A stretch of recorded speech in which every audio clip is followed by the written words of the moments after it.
ഏറ്റവും കൂടുതൽ സ്വയം ചോദിക്കേണ്ടത് ഞാൻ ആരാണ് എന്നാണ്. അതിന്റെ അർത്ഥം എന്താ? ഡേവിസ് ചെർമലച്ചൻ ആരാധന. നിങ്ങൾ സ്വയം ചോദിക്കണം, ഞാൻ ആരാണ്. നിങ്ങൾക്ക് സെൽഫ് കോൺഫിഡൻസ്, സെൽഫ് റെസ്പെക്ട്. ഞാൻ ചേച്ചിയോട് ചോദിക്കൊരു കാര്യം ചോദിക്കട്ടെ? 3 പേരുടെ പേര് പറയണം. ഏറ്റവും സ്നേഹമുള്ള 3 പേര്, ഇഷ്ടമുള്ള 3 പേരുടെ പേര് പറ.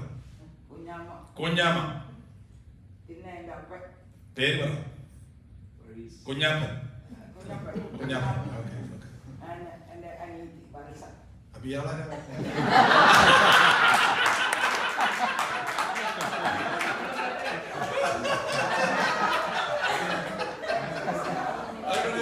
വേണ്ട, 3 കഴിഞ്ഞിട്ട് 4ാമത്തേതാണ്.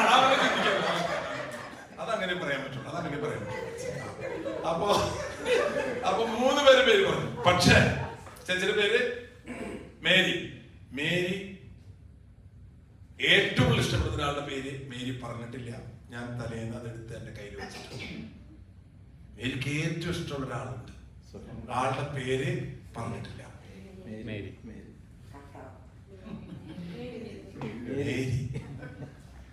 മേരിയാണ് മേരിക്ക് ഏറ്റവും ഇഷ്ടം.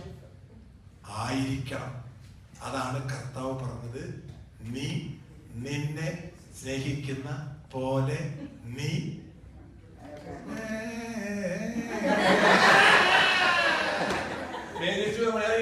എനിക്ക് ആദ്യം നമ്മൾ സ്നേഹിക്കേണ്ടത് എന്നെ തന്നെ സ്നേഹിക്കണം. Self love. അതിൽ ഫിഷ് വെക്കരുത്. ഫിഷ് വെച്ചാൽ ഫിഷ് അല്ല, അതായത് സെൽഫ് ലവ്. ഞാൻ സത്യമായിട്ട് പറയാ, നിങ്ങളെ നിങ്ങൾക്ക് ഇഷ്ടമാകുന്നില്ലെങ്കിൽ നിങ്ങൾ ഒരൊറ്റ ആളെ ആത്മാർത്ഥമായി സ്നേഹിക്കില്ല.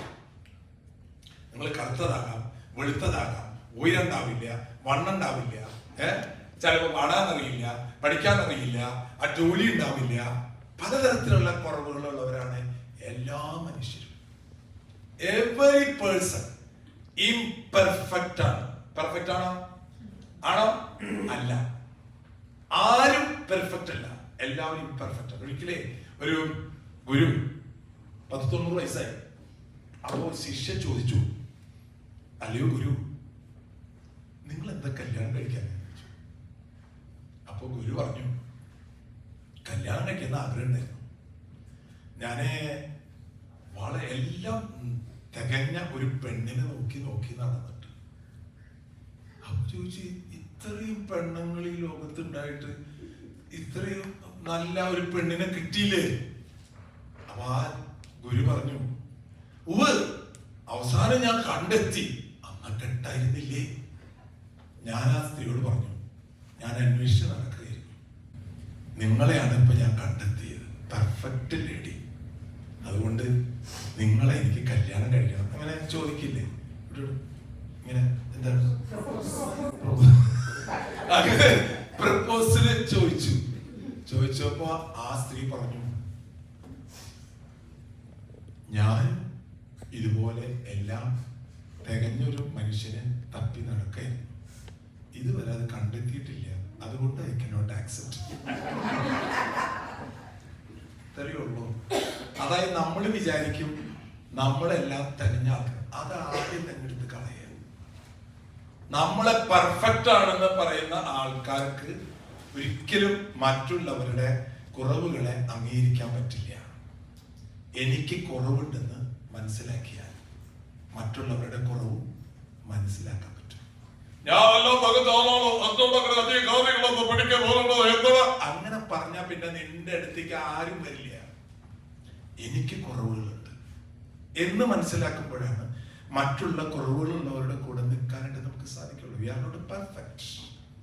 അപ്പൊ ഞാൻ പറഞ്ഞു വന്നത്, ആദ്യം നമ്മളെ തന്നെ നമ്മൾ സ്നേഹിക്കണം. Self love, not selfish love. ഇതിലേതാ നമ്മുടെ കയ്യിലുള്ളത് കൂടുതൽ? സെൽഫിഷ്. ഫിഷ് കൂട്ടാനാണ് ഇഷ്ടം ആൾക്കാർക്ക്. ഫിഷ് കൂട്ടരുത്, മനസ്സിലായോ? അതായത് ഈ സെൽഫിഷ് ലവ് ആണ് നിങ്ങളുടെ ഏത് സൗഹൃദത്തെയും കുടുംബത്തെയും തകർക്കുന്നത്. സെൽഫിഷ് ലവ് എന്ന് പറഞ്ഞു കഴിഞ്ഞാൽ ഇതൊരു പൊസഷനാണ്. പൊസഷൻ. ഞാനൊരു വീട്ടിൽ ചെന്നപ്പോ ആ വീട്ടിലത്തെ ഭർത്താവ് പ്രായം 10-78 വയസ്സായിട്ടുണ്ട്. ആ ചേട്ടൻ തന്റെ ഭാര്യ വിളിക്കുന്നത് അമ്മാന്നാണ്. അമ്മ, അച്ഛൻ വന്നിട്ടുണ്ട്, അച്ഛന് കാപ്പി എടുക്കും, അമ്മ വിളിക്കുള്ളൂ. കാരണം പിള്ളേര് അമ്മ അമ്മ എന്ന് വിളിച്ചിട്ട് ഭാര്യനെ ഇയാളും വിളിക്കും അമ്മ. അങ്ങനെ വിളിക്കുന്നവരുണ്ട് ഇവിടെ? അമ്മാന്ന് വിളിക്കും. ഭർത്താവ് അപ്പൻ അമ്മേനെ അമ്മാന്ന് വിളിക്കുള്ളൂ. അത് അവർക്ക് ഭയങ്കര ഇഷ്ടമുള്ള കാര്യമാണ്. കാരണം അമ്മ എവിടെയാ അമ്മ? നമ്മൾ ഇയാൾക്ക് അമ്മ ഇവിടെ ഉണ്ട്. ഭാര്യനെ വിളിക്കണേ, ഭാര്യ വരരുത്. അപ്പൊ അമ്മ അമ്മാന്ന് വിളിക്കുള്ളൂ. അപ്പൊ ഒരു ദിവസം അവർ വീട്ടിൽ ചെന്നപ്പോ എനിക്ക് വളരെ പരിചയമുള്ള വീടാ. എന്താ പറയാ, അച്ഛാ അമ്മോട് പറ, ആരോഗ്യം നോക്കാൻ പറ. അവള് ആരോഗ്യം ശ്രദ്ധിക്കണില്ല. എത്ര പ്രാവശ്യം പറഞ്ഞാലും. ഇങ്ങനെയുള്ള ഭർത്താക്കന്മാരാണ് നമുക്ക് ആവശ്യം. ഭാര്യയുടെ ആരോഗ്യത്തെ ശ്രദ്ധിക്കണം. ഇവിടെ കുറെ ആൾക്കാരുടെ മനസ്സിൽ ലഡു പൊട്ടുന്നത് പറഞ്ഞത് നന്നായി.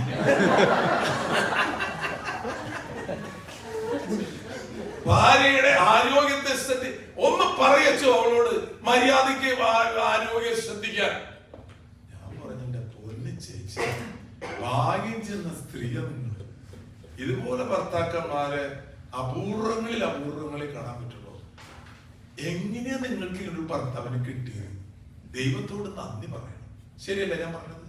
അതെ. അപ്പോഴാ ചേച്ചി പറഞ്ഞു എന്നോട്, അച്ഛൻ ആളോട് ചോദിച്ചു നോക്ക എന്താ കാര്യം. എന്താ കാര്യം ചോദിച്ചു നോക്ക അച്ഛൻ.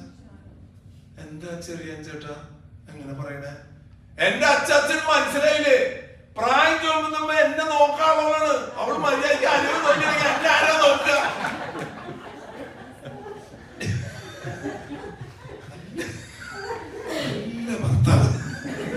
അതായത് ഇതുപോലെയാണ് പലപ്പോഴും മനുഷ്യര്. കേട്ടാൽ നമുക്ക് ആദ്യം തോന്നിയത് എന്താ? കേട്ടാൽ സുന്ദരൻ, കണ്ടാലും സുന്ദരൻ, പക്ഷെ ഉള്ളിലിരിപ്പ് വേറെയാ. നീ നിന്റെ ആരോഗ്യം നോക്കിയാലേ ഞാൻ കിടപ്പാവുമ്പോ എന്നെ നോക്കാണ്ടാവുള്ളത്. അപ്പൊ ആ സ്ത്രീയുടെ കാര്യം ഇയാള് വലുത് ആരോഗ്യമുണ്ട്. ഈ കിടപ്പാവുന്നില്ല, ഇവിടെ എന്നെ നോക്കാനാണ് നിന്നെ. കണ്ട ഇവിടെ ഇരിക്കുന്ന കുറെ സ്ത്രീകള് മനസ്സിൽ പറയുന്നുണ്ട്, ഞാൻ കേൾക്കുന്നുണ്ടെന്ന് പറഞ്ഞത് മാത്രമേ ഉള്ളൂ കേട്ടോ. മനസ്സിൽ പറഞ്ഞൊക്കെ ഞാൻ കേൾക്കും. ഇവിടെയുള്ളവരെ ആദ്യം നമ്മൾക്ക് വേണ്ടത്, നമ്മൾ പെർഫെക്റ്റ് അല്ല. രണ്ടാമത്തെ നമ്മൾ മനസ്സിലാക്കേണ്ടത് സെൽഫിഷ് ആവരുത്, പൊസഷൻ ആവരുത്. പൊസഷൻ അതായത് നീ എന്റെയാണ്, നീ എന്റെയാണ്. അത് പൊസഷൻ എന്ന വാക്കില് ഇംഗ്ലീഷിൽ വേറൊരു അർത്ഥമുണ്ട്. എന്താണ്? അതന്നെ പറ. അതിൽ വേറെ അർത്ഥം ബൈബിളില്. പൊസഷൻ, പൊസസ്ഡ് എന്ന് കേട്ടിട്ടുണ്ട? എന്താ അർത്ഥം? പിശാചി. A possessed person came to Jesus. പിശാചിന്റെ സ്വഭാവം ഏത്? പൊസസ്ഡ്. ചില ആൾക്കാർക്ക് പൊസസീവ് ലവ് ആണ്. സഹിക്കാൻ പറ്റില്ല, സഹിക്കാൻ പറ്റില്ല. നീ എന്റെയാണ്, നീ എന്റെയാണ്, നീ എന്റെയാണ്. നമ്മൾ വിചാരിക്കും അയാളുടെ ഭയങ്കര സ്നേഹമാണ്. It is selfishness. തമ്പുരാൻ എന്താ പറയുന്നത് അറിയോ? നീ എന്റെയാണ്, നീ എന്റെയാണ്, പക്ഷെ എല്ലാവർക്കും നീ സ്നേഹം കൊടുക്കണം. പറഞ്ഞ ദാറ്റ് ഈസ് ലവ്. അതാണ് യാഥാർത്ഥ്യം. കർത്താവ് പറഞ്ഞത് നീ എന്റേതാണ്, എന്റെ മാത്രം, പക്ഷെ നീ എല്ലാവരെയും സ്നേഹിക്കണം. That is divine love. പലപ്പോഴും നമ്മൾ എന്താണെന്നറിയോ? നീ എന്റെ, ഞാൻ പറഞ്ഞു കേട്ടാ മതി, ഭരിച്ചകാരൻ നീ അന്വേഷിക്കണ്ട, നീ എന്റെ, നീ എന്റെ. നമ്മൾ വിചാരിക്കും എന്തൊരു സ്നേഹ എന്റെ ഭർത്താവിന്, എന്റെ ഭാര്യയ്ക്ക് എന്നോട്. പൊസസീവ് ലവ് സഹിക്കാൻ പറ്റില്ല. അങ്ങനെയുള്ള കുറെ കുടുംബങ്ങൾ അച്ഛൻ പൊസസീവ്. മക്കള് പോലും സ്നേഹിക്കാൻ പാടില്ല, മക്കള് പോലും സ്നേഹിക്കാൻ പാടില്ല. നീ എന്റെയാണോ, ഞാൻ പറഞ്ഞേ കേൾക്കാവൂ. അതൊക്കെ ഒരു ഞാൻ ഇംപെർഫെക്ഷൻസ് ഞാൻ പറഞ്ഞ. അങ്ങനെയുള്ള കുടുംബങ്ങളിൽ നമുക്ക് ജീവിക്കാൻ പറ്റില്ല, സഹിക്കാൻ പറ്റില്ല. ഇവിടെ നിങ്ങളുടെ ജീവിതത്തിൽ ഉണ്ടാകേണ്ടത് റിയൽ ലവ്. എല്ലാ മനുഷ്യരെയും പെർഫെക്റ്റ് ആയിട്ടുള്ള മനുഷ്യരെ സ്നേഹിക്കാനല്ല നമ്മള്. ഇംപെർഫെക്റ്റ് ആയിട്ടുള്ള മനുഷ്യരാണ് എല്ലാവരും. കുറവുകളുണ്ട്. ഒരു വീട്ടിലൊരു കുട്ടിക്ക് ഓട്ടിസം ബാധിച്ചൊരു കുട്ടി ഉണ്ട് വരുന്നത് വീട്ടിൽ. ആ അപ്പനെ ഏറ്റവും കൂടുതൽ സ്നേഹിക്കാൻ അറിയാം ആ കുട്ടീനെയാണ്. എന്താ കാരണം? ആ കുട്ടിക്ക് എന്തുണ്ട്? കുറവുണ്ട്. ഇതുപോലെയാണ് യഥാർത്ഥ സ്നേഹം എന്ന് പറയുന്നത്. അങ്ങനെയാണ്. അപ്പൊ ആ ഒരു സ്നേഹം നിങ്ങളുടെ ഉള്ളിലുണ്ടെങ്കിൽ നിങ്ങളെ എല്ലാവരും സ്നേഹിക്കപ്പെടും. എല്ലാവരും നിങ്ങളെ ബഹുമാനിക്കും, റെസ്പെക്ട് ചെയ്യും. കാരണം നിങ്ങളുടെ ഉള്ളിൽ നിന്ന് വരുന്ന വാക്കുകൾക്ക് ഭയങ്കര ഫ്രാഗ്രൻസ് ഉണ്ടായിരിക്കും, സൗരഭ്യം ഉണ്ടായിരിക്കും. അങ്ങനെയുള്ള വ്യക്തികളായി മാറും. നമുക്കൊരു ജോലി കിട്ടുക, അമേരിക്കയിൽ വന്നു, വലിയ വീട് കിട്ടി, കാറ് കിട്ടി, ഇതുകൊണ്ടൊന്നും ആരും നമ്മളെ ബഹുമാനിക്കില്ലേ? നമ്മൾ വിചാരിക്കേണ്ട പണം ഉള്ളതുകൊണ്ട് നമ്മൾ പണമുള്ളതിന്റെ പേരില് അംബാനിനെ സ്നേഹിക്കുന്ന ആൾക്കാരെ ഞാൻ കണ്ടിട്ടില്ലേ? അംബാനിയാണല്ലോ ഏറ്റവും കൂടുതൽ കാശുള്ളത്. അയാൾ ഭയങ്കര കാശ, ഐ ലവ് യു. പണമുള്ളതിന്റെ പേരിൽ ആരും സ്നേഹിക്കണമെന്ന് അറിയില്ല. മുഖ്യമന്ത്രി Pinarayi Vijayan I love you. അതായത് മുഖ്യമന്ത്രി ആയതിന്റെ പേരിൽ ആരും സ്നേഹിക്കില്ല, അധികാരമുള്ളതിന്റെ പേരിൽ ആരും സ്നേഹിക്കില്ല, പണമുള്ളതിന്റെ പേരിൽ സ്നേഹിക്കുക, അച്ഛനായതിന്റെ പേരിൽ ആരും സ്നേഹിക്കില്ല. അതൊക്കെ വെറുതെ കാണിക്കുന്നതാണ്. നമ്മൾ ആരാണെന്ന്, നീ ആരാണെന്ന് നിനക്കറിയില്ലെങ്കിൽ ഞാൻ ആരാണെന്ന് എന്നോട് നീ ആരാണെന്ന് എന്നോട് മനസ്സിലായല്ലോ. എനിക്കൊന്നും മനസ്സിലായില്ല. അങ്ങനെയാണ് പറഞ്ഞല്ലേ? അങ്ങനെ പറഞ്ഞിട്ടില്ലേ? എന്താണ്? നീ ആരാണെന്ന് നിനക്കറിയണമെങ്കിൽ ഞാൻ ആരാണെന്ന് നീ എന്നോട് ചോദിച്ചാൽ നീ ആരാണെന്ന് ഞാൻ നിന്നോട് പറഞ്ഞുതരാം. മോഹൻലാല് അന്തമിട്ട് എന്തുട്ടെന്നാ പറയണേ? അതായത് നമ്മൾ മനസ്സിലാക്കണം ഞാൻ ആരാണെന്ന്. ഒരിക്കലൊരു ചെറുപ്പക്കാരൻ ഒരു എക്സിബിഷന് പോയി. അവിടെ പോയപ്പോ ഈ ചെടികളുടെ അവിടെ നല്ലൊരു ചെടിയെ വാങ്ങിച്ചു. മുട്ടപ്പഴയില്ല, മുട്ടപ്പഴക്കെട്ടുണ്ട് നമ്മൾ, മുട്ടപ്പഴം, എഗ് ഫ്രൂട്ട് എന്ന് പറയുന്ന സാധനം. നല്ല ടേസ്റ്റ്, നല്ല മധുരമാണ്, ഇരട്ടി മധുരത്തിന് മധുരമാണ്. അത് വാങ്ങിച്ചു കൊടുത്തു. അപ്പൊ വീട്ടിൽ കൊണ്ടുവന്നപ്പോ അവിടെ അമ്മ ചോദിച്ചു, ഇതെന്തുട്ടുണ്ട്? ഇത് മുട്ടപ്പഴത്തിന്റെ ചെടിയാണ് അമ്മേ. മുട്ടപ്പഴം അമ്മയുണ്ട? ഇല്ല, ചെടിയല്ലോ. മുട്ടപ്പഴമല്ലേ, ഇത് റംബൂട്ടാനുണ്ടാന്ന് പറഞ്ഞു. ശരി, മുട്ടപ്പഴ. അപ്പഴേക്കാവല്ലേ അനിയൻ വന്നു. എന്നിട്ട് ചേട്ടത് മുട്ടപ്പഴത്തിന്, ഇത് മുട്ടപ്പഴത്തിന് ആത്തച്ചക്കാണ്. ശരി, കഷ്ടാണ് നോക്ക്. അത് കഴിഞ്ഞപ്പോ അനീതി നമ്മള് മറ്റേ കാർഷിക സർവകലാശാലയില് ജോലി കൊടുക്കുന്നത്. അവള് വന്നിട്ടുണ്ട്. എന്നിട്ട് ഇത് മുട്ടപ്പഴം ചെടിയാണ്.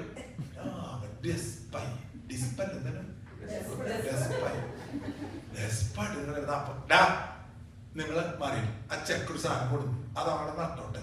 ഓരോ വർത്താനം പറയുന്നത് അവിടെ നട്ടു. അന്ന് രാത്രി അവൻ ആരും ആണാതെ എല്ലാവരും ഉറങ്ങിയപ്പോ ഈ ചാമ്പ മരം, ഈ മരത്തിന്റെ അടുത്തേക്ക് ചെന്നു. അവിടെ ചെന്നിട്ട് നോക്കിയപ്പോ ഈ മരത്തിന് ഒരു മാട്ടമില്ല. ഇത്രയൊക്കെ പറഞ്ഞിട്ടും ഒരു മാട്ടില്ലാതെ നിൽക്കുക. സന്തോഷമായി. പിന്നെ അവിടെ നനയ്ക്കും, വളമിടും. അങ്ങനെ ആ ചെടി അങ്ങോട്ട് വളർന്നു. അവിടെ ഇടയ്ക്ക് ആ മരത്തിന്റെ ചോട്ടിൽ വന്നിരിക്കും. നല്ല തണലുണ്ട്, കിളികളൊക്കെ വന്ന് കാണിക്കുന്നുണ്ട്. ആ ഭയങ്കര രസമായി. അങ്ങനെ കാട്ടി വലുതായി. വർഷങ്ങൾ കഴിഞ്ഞ ഒരു ദിവസം അമ്മ പറഞ്ഞു, ചെക്കൻ ഓടി വന്നു. നോക്കുമ്പോ എന്തുട്ടാ? ചാമ്പ.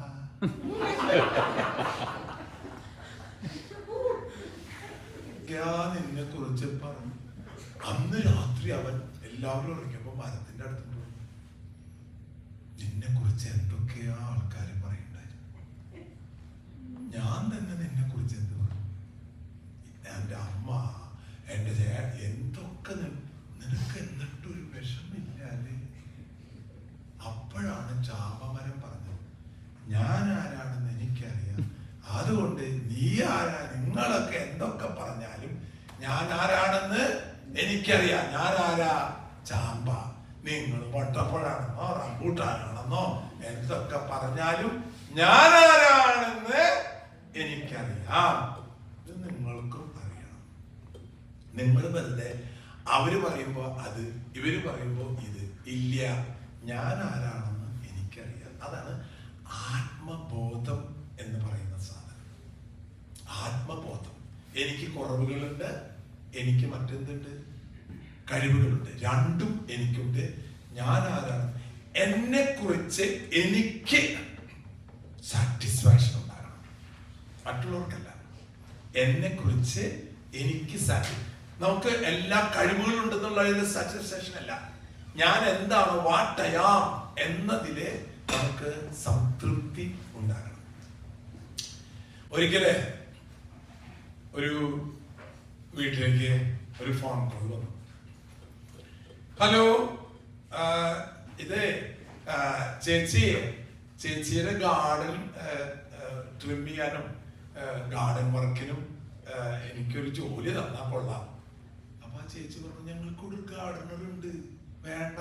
അല്ല, ഞാൻ നന്നായിട്ട് ചെയ്യും ചേച്ചിയെ, ഞാൻ നന്നായിട്ട് ചെയ്യും, അപ്പൊ എനിക്കൊരു ജോലി തരുമോ?